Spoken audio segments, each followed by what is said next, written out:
وَنُنَزِّلُ مِنَ الْقُرْآنِ مَا هُوَ شِفَاءٌ وَرَحْمَةٌ لِلْمُؤْمِنِينَ. Ve bu Tourette sendromu sadece insana cin musallatından başka bir şey değil. Senin sıfatında, insanın sıfatında yaşayan bir cindir. Tourette hastalığı nedir? Ve Tourette hastalığı insanda neler yapabilir? Ellerin ve yoksa da yanağın ve yoksa kaşın, gözün, elin, ayağın akmasıdır, titremesidir. Tourette hastalığı adı altında adlandıran hastalık aslında musallattır. Aslında cinlerden insanlara, cinlerin insana musallat olup ve onunla yaşamalarıdır. Senden uyanıp senden yatmasıdır. Esselamu Aleyküm ve Rahmetullahi ve Berekatuhu. Arkadaşlar, Tourette sendromu hakkında konuşmak istiyorum sizlere. Tabii ki bu sendrom bilenler bilir, evde hastası olan ve yoksa yakınlarında hastası olan insanlar bilir. Bu hastalık insanın ellerinde parpazlama, yoksa yanağında ve yoksa gözünde ve yoksa kaşında ve yoksa da ayağında ve yoksa da elinde parpazlamalardır ve yoksa da bağırmalar, çağırmalardır.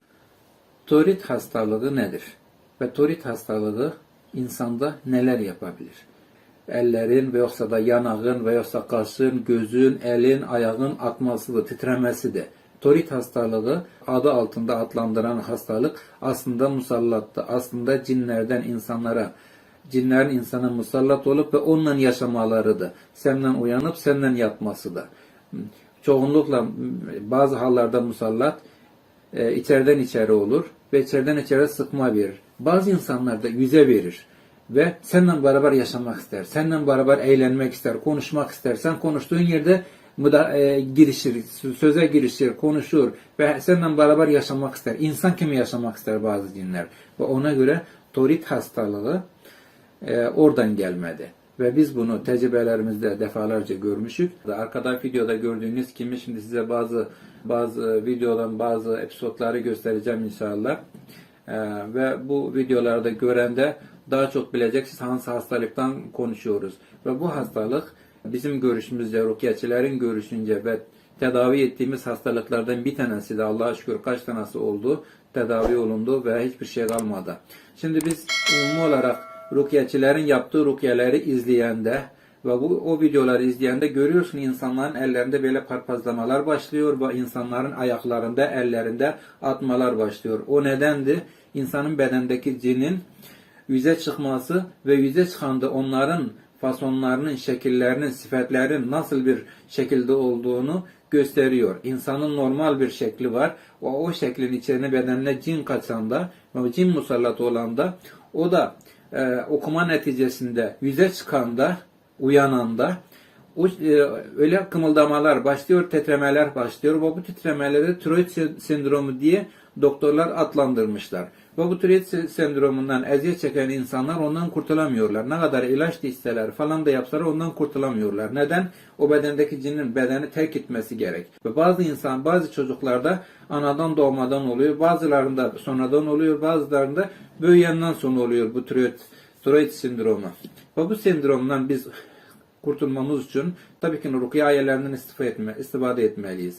Ve bu Tourette sendromu sadece insana cin musallatından başka bir şey değil. Neden biz bunu hastalarda da görüyoruz, tedavi olunan, rukiye yaptırılan sağlam hastalarda da görüyoruz. El ayağı titremeden, ellerinde, ayaklarında titremeler ve yüzlerinde ve yoksa çenesinde ve yoksa da kaşında, gözünde oynamalar başlıyor.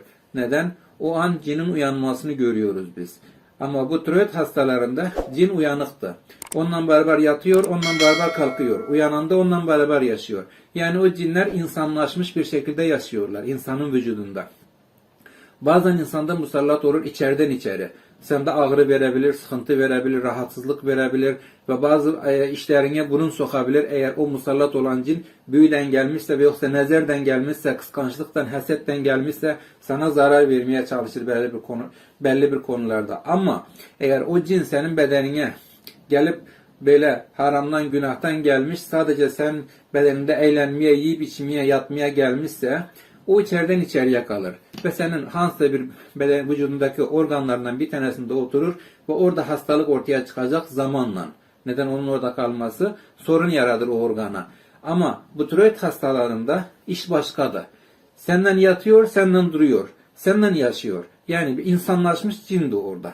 insanlaşmış cindi. Senin sıfatında, insanın sıfatında yaşayan bir cindi.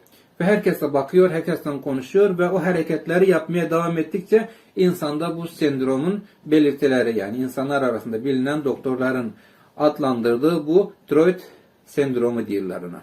Ve bu da inşallah Allah'ın izniyle sağalan bir hastalıktı. Tabii ki ne, ama müddeti uzundu.